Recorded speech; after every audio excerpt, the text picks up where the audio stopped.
Welcome to our channel. Today we how to uninstall Appia Tenant Screening Portal Access detailed guide. To uninstall Appia Tenant Screening Portal Access, begin by logging into your Appia account. Navigate to the Settings or Administration section of your dashboard. Look for the User Management or Account Settings option. Locate the Tenant Screening Portal Access feature. Select the option to deactivate or uninstall the portal access. Confirm your choice when prompted to ensure you want to proceed. Wait for the system to process your request.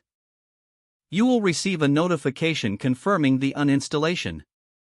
Verify that the Tenant Screening Portal Access is no longer listed in your account features. If needed, revisit the settings to ensure all access has been removed. Log out of your Appia account to complete the process. For any issues, consult Appia's customer support for assistance. If the page does not load, refresh the browser or try again in a private or incognito window. Make sure you are using the correct email address, then retype it carefully to avoid small typos. If your password is not accepted, use the reset option and create a new strong password you can remember.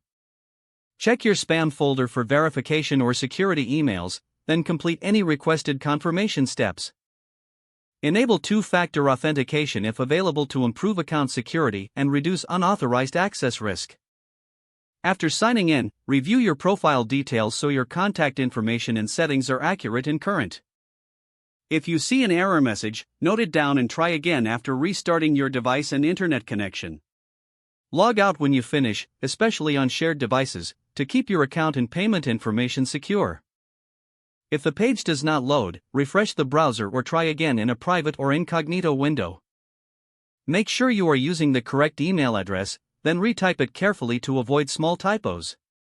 If your password is not accepted, use the reset option and create a new strong password you can remember. Check your spam folder for verification or security emails, then complete any requested confirmation steps. Enable two-factor authentication if available to improve account security and reduce unauthorized access risk. After signing in, review your profile details so your contact information and settings are accurate and current. If you see an error message, note it down and try again after restarting your device and internet connection. Log out when you finish, especially on shared devices, to keep your account and payment information secure. Don't forget to like this video and subscribe to our channel for more step-by-step tech guides.